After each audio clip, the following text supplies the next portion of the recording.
might be the win for Harvey. Just gonna have to wait and see. think he's playing it out anyway. Why not? You have to, don't you? You've come all this way He was trying to see, is there any way to get me one more turn at least? One more and extending the handshake. Harvey has won the Zatu 1K. Here, What is it? a coin of great value. Could it buy a horse? Oh my god, 2 Outforce videos in 30 days. It's not even Christmas. Well, luckily for all of you, I won my first tournament back, the Zatu 1K, and I believe that means I am legally obligated to tell you all about it. So, let's get right into it. So for the past 2 weeks, I was testing Amethyst Steel pretty intensively, as I wanted to lock something in for the tournament. Initially, I had a more control style build with mines and shifting to control the big bad of the meta that we expected, Amber Steel. Well, it turned out the real big bad was the elephant in the room, leading to Blurple dominating that weekend. Not that one. Yeah, that's the one. Which unfortunately for all of us, if you can even get your hands on a playset, is going to require giving up a lot of avocado toast. But luckily for me, the good people over at Ravensburger were kind enough to sneak an enchanted Dumbo in my box. So now I can still pay my rent this month. With the new meta, this obviously needed some drastic changes to my list, as I was beating everything but Blurple, and it was the most played deck in the room. So I slotted in 4 Dolores and pushed for a more tempo-oriented build. The key issue from this, however, is that in the Sapphire Amethyst matchup, a good player isn't going to exert their characters often, as they'd rather stall out the game state to win the late game. It was then that I stumbled on Tiago's list, who placed first at SSG, and his use of these big kitties really piqued my interest. Similar to how we run a high density of evasives to trigger with Dumbo, we can also run a high density of illusions to trigger Treasure Guardian, like Palace Guard and Raja, which made the card draw much more consistent. Now the deck has the hand extension to last in these grindier Blurple matchups, and our curve is low enough that we can still play 2 cards a turn to build a wide board for questing and strength of the Raging Fires. This really is the key factor that made the matchup a lot more playable, so that if a Blurple player made even a single mistake, we can take advantage of it and swing for game. As for my take on the concept versus Tiago's, the key differences were, firstly, that I played a 2-3 Yolana over the 3-2 Jafar, as the extra +1 willpower survived Elsa and Genie trades. This is pretty important, as if you're able to live that first trade, you're hopefully going to be able to quest multiple times with it, and that +2 lore makes a big difference. Secondly, I decided that the biggest pain in the Blurple matchup was the turn 3 Elephant, which would just freeze the game state. I first tried to solve this problem with John Silver on turn 4 to get some free questing in, but then I'd be right back where I started a turn later. In the end, I decided that free 5 cannons was the move.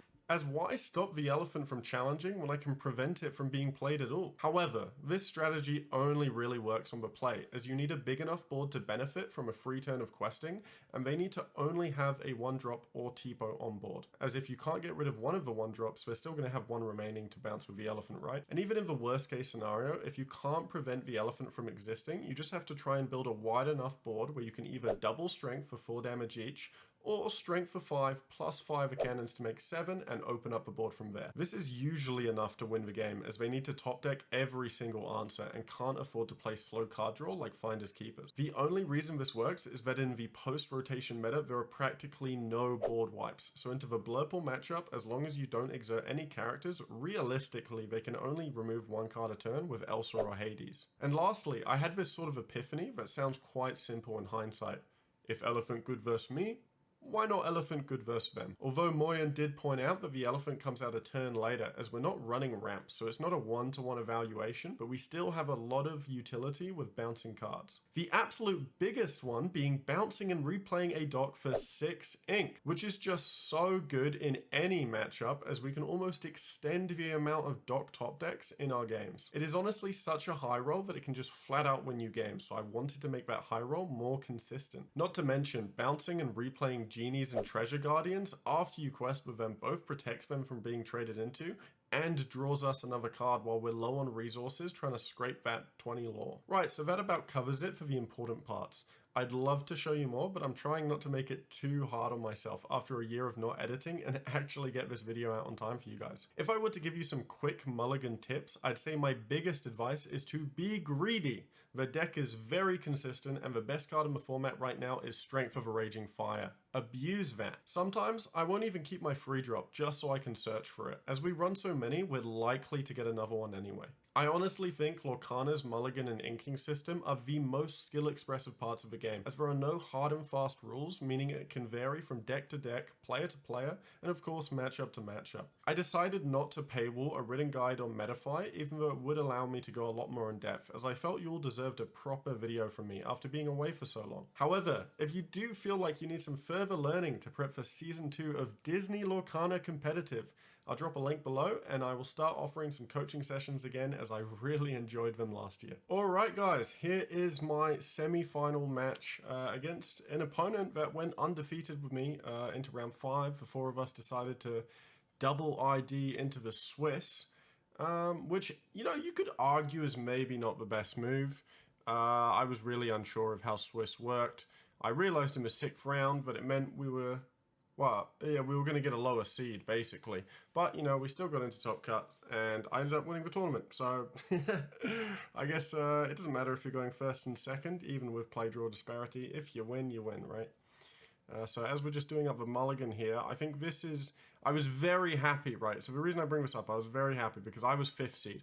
It was very likely that I was going to be going on the draw for the rest of the tournament. But 2 of the 3 people that I double ID'd with, our little quad group of cooperators in the new best of 3 format that Lorcana is now playing, they both won their games too, which meant that I was the highest seed amongst those who were at the bottom half. So that gave me first seed into the semi-final, and it ended up giving me first seed into the final as well, because again, one of us won again. So we were defying the odds.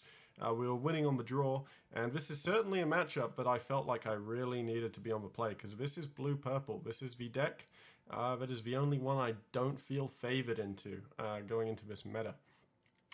But it's still a pretty interesting game, just because it kind of shows you how you need to be able to play to your outs when you're playing an unfavored matchup, especially when Purple Steel is considered the best deck in the format, right?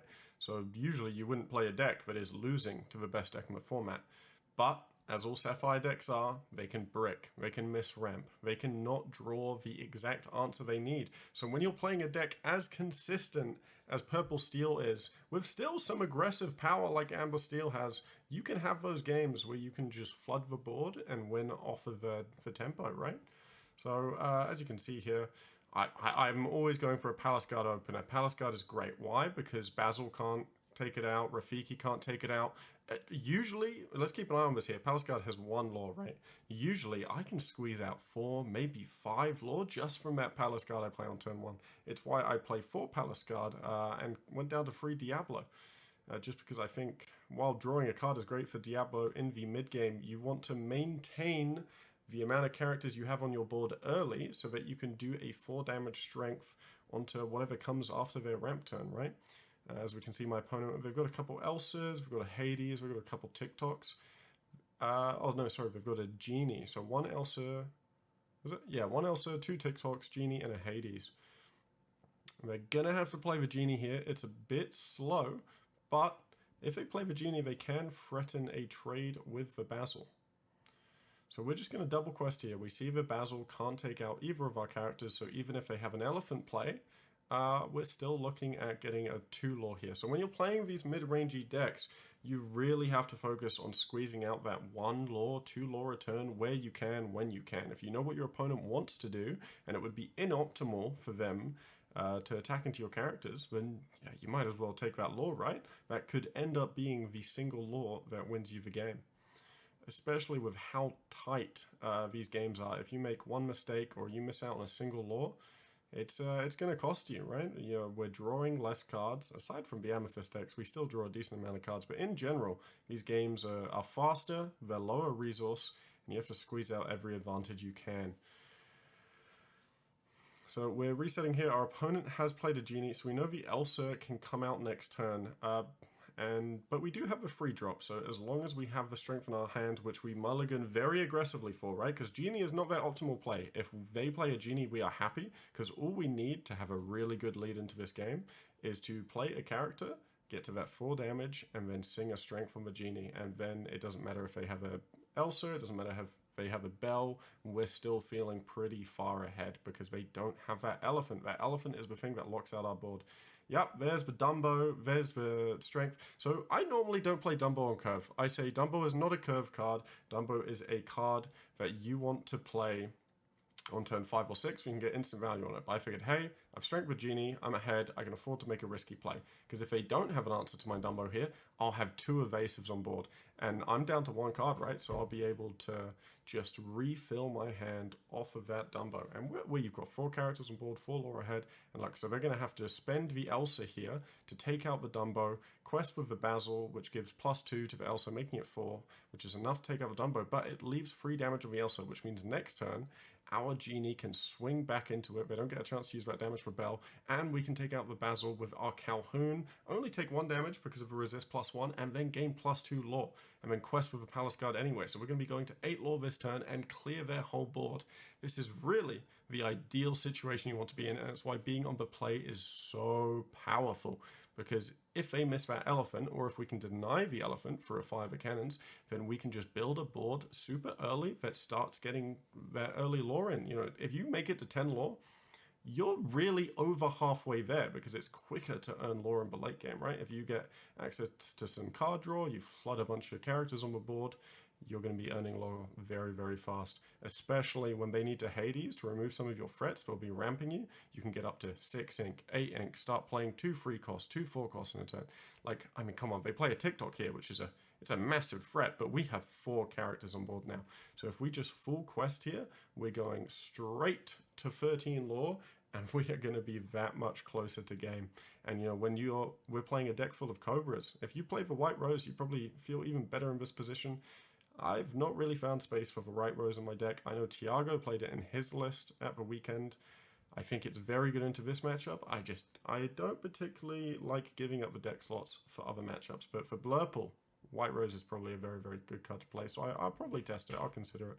But, you know, I mean, just with the Cobras alone, like, obviously you have to discard a card, but if you discard a card worth 1 lore, and you're playing the Cobra to gain 2 lore, and then the Cobra itself is probably going to quest or trade, you're looking at, like, 3 lore from that card alone. And putting a 4/4 body on the board. Just a very, very nice way to reach the end game. I mean, look at that, yeah, there we go, 13. I mean, so a lot of people here, out of habit, they will never, ever, ever quest with a Calhoun unless they're securing a kill. I don't really see a situation where my Calhoun is going to gain 2 lore from challenging, right? So if I quest with a Calhoun here, they're much more likely to want to trade into my Genie, so I might as well get the 1 lore in the Calhoun now before they make some kind of play with Elsa or Belle where they can take out both the 4-cost Genie and the Calhoun in the same turn. But at this point, like, this is the point where sometimes, like, these boards develop just because you play a Finders Keepers on the wrong turn. If the Blurple player doesn't really know how this matchup goes, they play a Finders Keepers, they think, oh, they only have 1 or 2 cards left in hand, how bad could it be, right?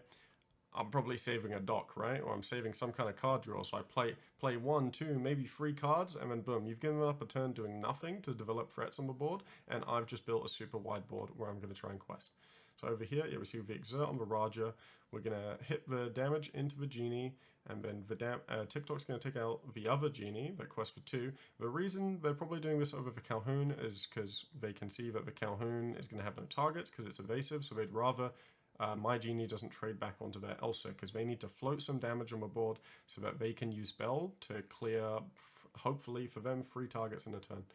So over here, I'm just really hoping that I get some kind of like fire the cannons to take out the Elsa so that they've got less damage to move around.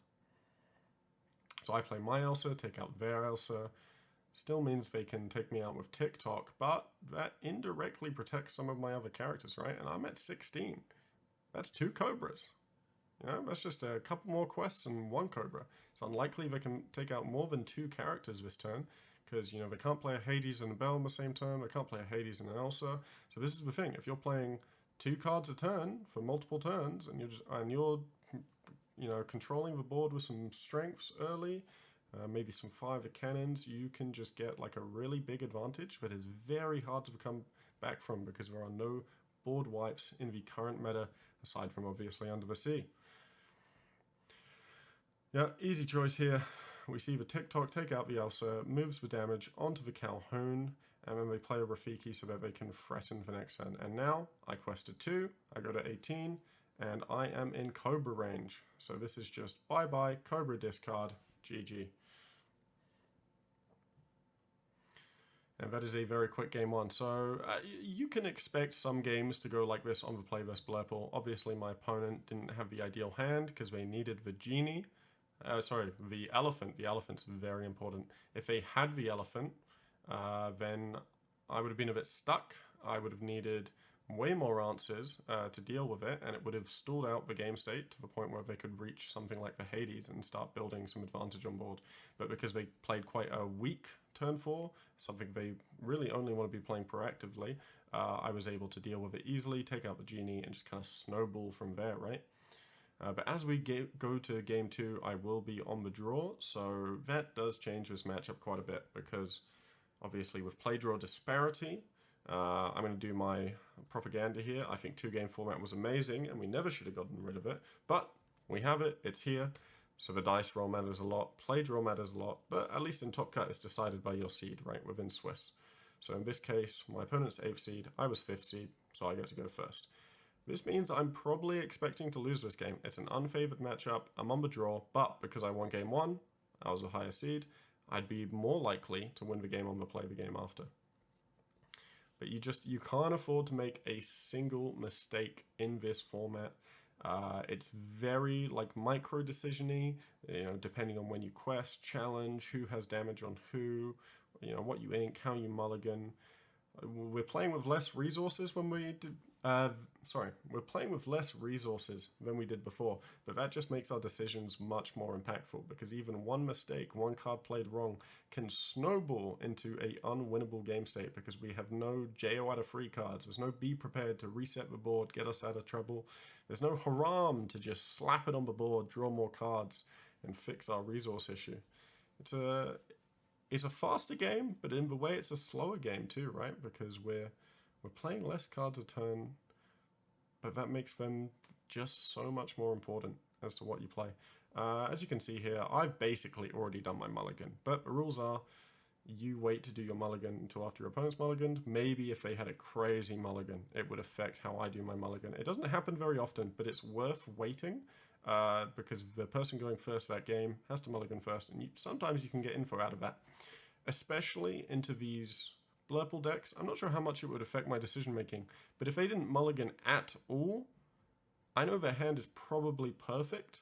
They've got the ramp, they've got the 1-drop, they've got the elephant, they probably have the Tipo as the ramp, and then I just need to think about how that might affect what I want. Maybe it means if I'm trying to deny an elephant, I need an FTC, but on the draw that doesn't work as well. So maybe it just means I go for card draw, or I keep more 2-drops than usual, so that if they don't have an Elsa, I can try and sing a strength plus FTC, right? Because if you get the 5 damage plus the FTC makes 7, gets rid of the elephant, then you have 5 characters on board that can quest minus the 1 that just sung, but you know, probably the 2 you played. But yeah, you want to go 1, 2, 3 usually, right? Unless you're going 1 plus FTC on turn 2. But the free drop, obviously, you need something that's going to stick. You need it to sing. But you can get to 5 damage if you play like a 2 and a 1-drop on turn 4 plus an FTC. It would burn your whole hand, mind you. But it would get rid of the elephant. And I'd say if you get rid of the elephant, like we saw, they didn't have an elephant there, you can just really run away with the game. It just keeps them playing on the back foot. The elephant is a card that I think Blurple players are not a big fan of in the mirror, but it's so important in this purple steel matchup. And a lot of my deck building was just built around how do we deal with the elephant. The elephant in the room. It's not just the Dumbo. For this matchup, it is the Madam Mim elephant. The free 7, but if you're unaware of its effect, it's a free 7. You have to bounce something or it banishes itself, just like Fox and Crab back in the day. But it has the effect of moving 2 damage counters at the start of your turn. Keep in mind, before you draw step, if your opponent draws a card, they cannot move the damage counters, much like playing Lilo from your discard, because then they've revealed information that could affect the play. But it's just such a strong card, because if you start questing, they can challenge into something, move damage with Bell, maybe leave some damage on there so that they can move on to something else for next turn, just to, you know, get the math just right where they prevent lethal. So on the draw, it's a very different game. They have 2 1-drops here. We have to play very patiently. We're trying to maintain a board for our strength. We see they quest here, which indicates they did reach the elephant. This is really tough, right? They've got just 2 characters on the board. We're never going to be able to take out both, but if we can take out the elephant, we're looking okay. We just have to pray that they don't have the Elsa. But it's very important. It might, it might be tempting sometimes. Let's say you play Cobra, it might be tempting to quest with the Raja. Hope that the elephant challenges into it, but then you're opening yourself up to the bell. It's very important that you don't quest. You have patience. If they have it, they have it. They Elsa, they take something out, you're a little bit behind, but they're still not questing a lot. So you can buy time. Then you hope they don't have the Hades or the bell to follow up on whatever damage we just built up on the elephant. Like if they do Elsa, right, and they take something out, then you just need to take out the elephant, right? If it's got damage on it, you can't afford to leave that threat standing. But if the patience works and they don't draw every card they need, you can build up a wide enough board to start making some plays with strength and 5 cannons. This really is the core of the deck. You have patience, you make a high tempo play with strength, and then you start putting your pedal to the metal and going for game. Obviously my opponent here has to be very careful. They know that since they don't have an answer to get rid of something, I haven't exerted, so they can't play the bell. They have no Elsa. And that's really what they need to crack open the game states. That means no matter what, my Cobra is living. They have no hypnotic strength to get rid of it. It's not an ideal free drop to play because it can be hypnotic strength, improvised by the green-blue decks, or 5 cannons by opposing steels decks. This is not really a card you want to rely on, but if you have to, it's here to sing. And it's got some nice stat lines for if you need to take out the elephant. So they pass turn over here, nothing else they can do. I draw another card, and then I'm thinking, what is my game plan? How do I get rid of this elephant? If I give them another turn, I still have 1 more turn before Hades, right? So you can be really patient here. You think if they had an Elsa, they would have played it this turn, right? So I know they don't have an Elsa. So I have time to just build up my board, get to 5 characters, and see if there's a way to take out this elephant. We see they top deck another Hades there. Not the answer they needed, but they can play the genie.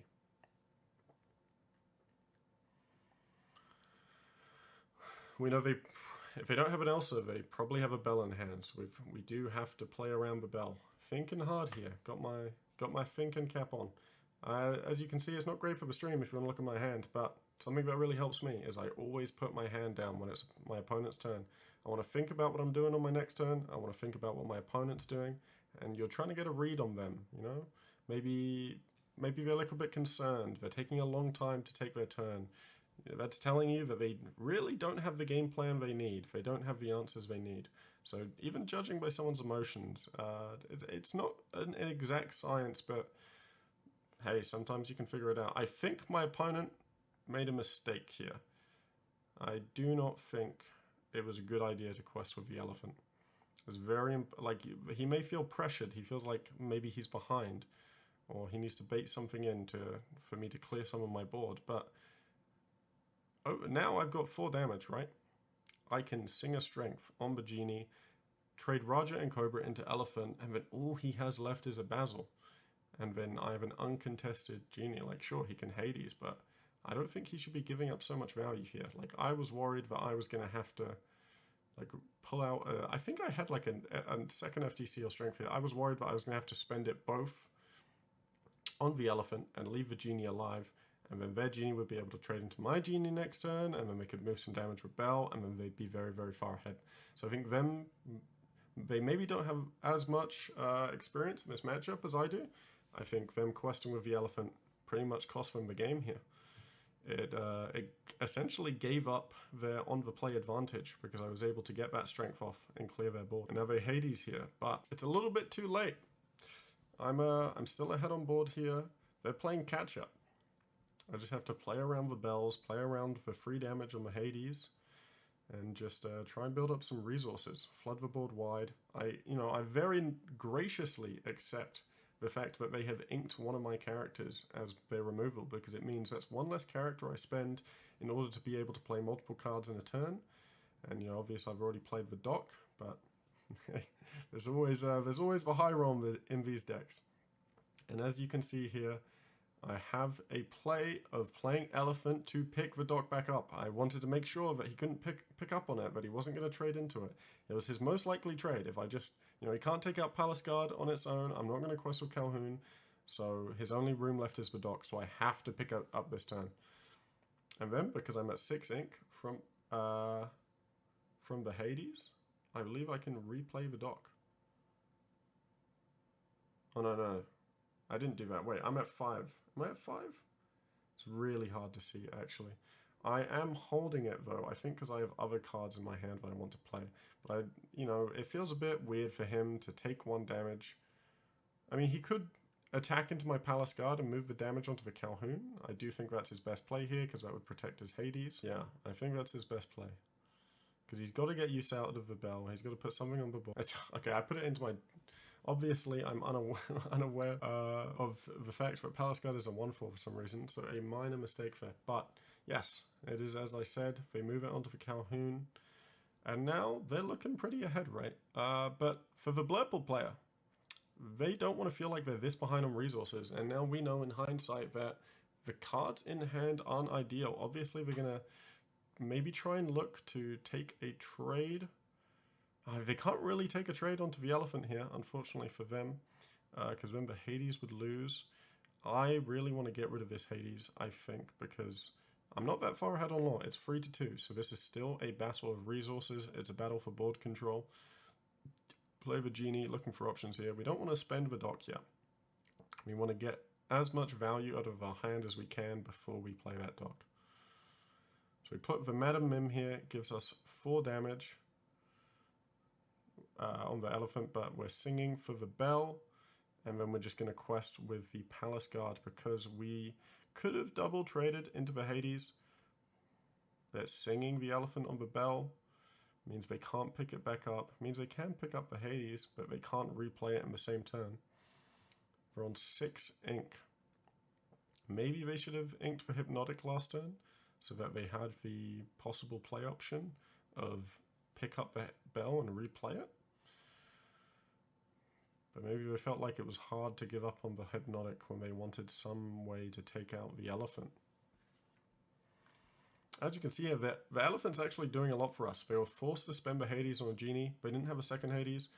We're never playing the Elephant on curve, so this is a 3/7 body that sticks around more than you think it would in the Blurple matchup.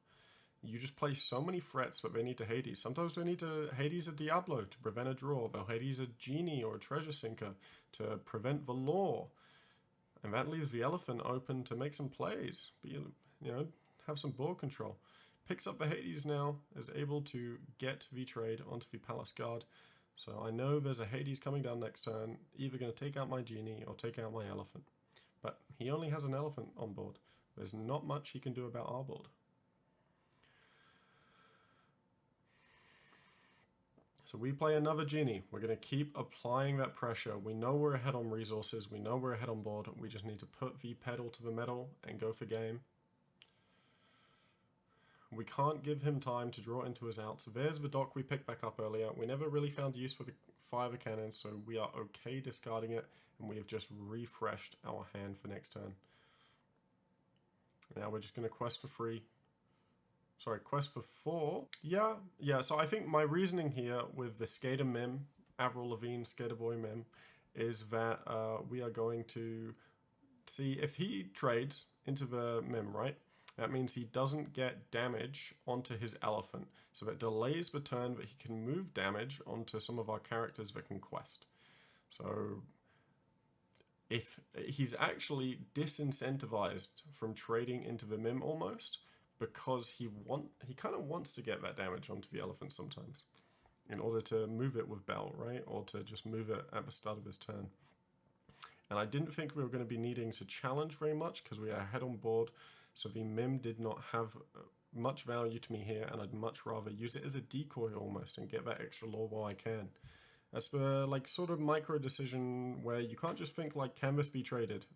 If it can, I won't quest, right? You got to go for like, what is my opponent's optimal play? And I don't think it's optimal for him to get rid of the Mim here.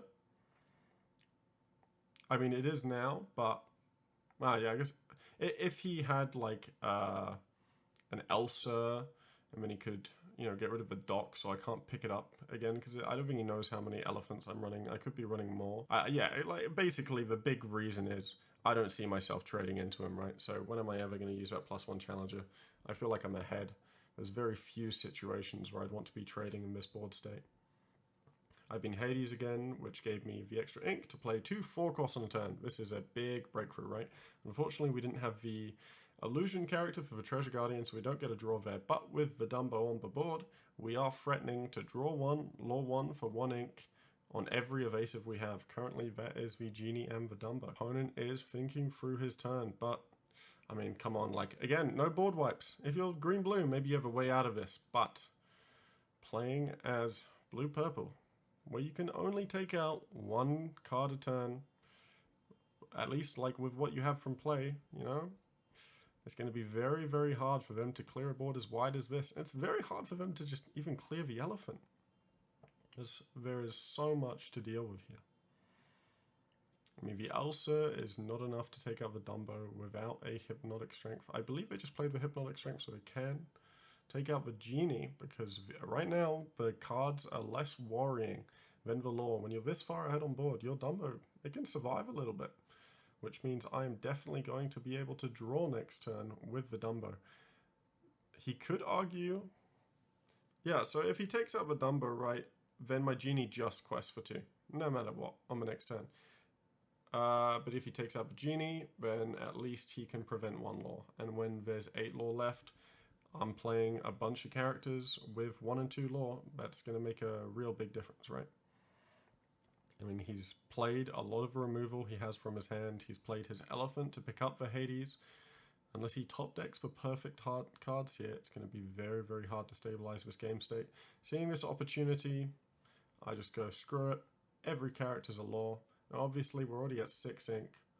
Well, 7, actually. We're at 7 ink. There's no way we ink for Hook at this point, right? Hook can be a lore. So we go Hook, Dock, and this is just where you really don't want to be. And this is really the power of the Elephant recycling the Dock, is that I might not have reached this Dock in time had I only played the Dock for once. Especially because my Treasure Guardian missed. But thanks to the fact that I had recycled that Dock, it's actually like thinning my deck and getting me closer to the next Dock. So it's just it almost has this exponential effect on how much you can draw, because you're increasing the density of cards that draw, which get you to the next cards that draw quicker. And you know, there's no punishment for this kind of strategy. Like, we don't, unless they're playing Under the Sea, drawing cards is drawing lots of low-cost characters is just so good, because how is the Blurple player going to be able to control such a wide board? This is why the key thing with the unfavoredness in the matchup is that usually they can stall out your board early and stop you from hitting like this critical mass where I'm just able to spam resources. And that's game. That's 2-0. They made a slight error there of questing with the Elephant, and that one mistake, that one tiny, tiny mistake snowballed into me winning a game I maybe shouldn't have, because I was on the draw. I'm unfavored to win that, right? It's an unfavored matchup. I'm on the draw. I'm expected to lose that game. But these like tiny little play errors where they thought they could just squeeze out a lore and it would be okay if I traded in 2 of my things, it allowed me to strength the Genie and allowed me to 5 a cannons with Basil. Whole board's cleared. I'm open to go for game and snowball from there. So just like think really carefully. Sometimes when you've lost a game, you haven't lost in the last 2 turns. You might have lost 8 turns ago. So you got to think about the tempo and think about like when was that game decided? When did the momentum of the game change from me to my opponent? And that's where you're going to be able to like analyze some play errors possibly. Well, sometimes you just have to play to your outs, right? You can feel you're losing that momentum. If you can analyze that your opponent has the tempo, you do not. You don't, and you just need to go for a really low % play to swing it back. And yeah, I guess that's sort of the beauty of a game like this, is trying to find those moments where those micro decisions are going to either win or lose you the game. But yeah, that's the video. I won the semi-final. I went on to win the final as well in a purple steel mirror. Don't think it was a very interesting game to watch, unfortunately, because my opponent, very solid player, on the JDRR, purple steel list. I worked on it with them, running John Silvers, no Dumbos. They didn't quite hit the draws they needed, so it wasn't a very tight matchup. And you know how it is in mirrors. If you're playing a mirror, you're playing mostly the same cards. Someone gets a higher card quality than you, and it doesn't feel very close, and it's hard to really play for game there, especially if it's a difference of docks. Yeah, but that's the game. I'm back. Hi. Let me know if you've missed me. That would make me very happy. I'm going to be doing coaching. So as you can see, I'm playing the game again. I'm playing competitively. I want to do YouTube videos here and there, but my focus is on competition. I'm going to be super locked in for Season 2 of Disney Lorcana, and I am pumped for that. So if you want to get your skills up to scratch, I play any deck. I reckon I can understand any deck. I'm a very flexible player, so I can coach you on anything, but if you just want some latest knowledge right now to set you up for the Fabled DLC season, then hey, I just won a tournament with Purple Steel. I'd be happy to teach you that. So yeah, thank you guys for being here. Honestly, it's been amazing to come back to the game, to be like super real with you guys. This is such a lovely community, and it gave me like a lot of confidence I didn't have before last year. Every time I meet someone at Ven, if you come up to me, just say hi, like you want to, like just a picture, and then I see it on Twitter later, and it creates lovely memories. It's nice to know that you guys like appreciate what I make and what I put out there, and I hope it's helpful for you. I hope it's somewhat entertaining. I make a lot of bad jokes, but I hope at least one of them's funny. And yeah, I'm so grateful to be a part of this community, like really, and I'm so happy to be back. So I just want to say thank you for having me, and see you guys next time.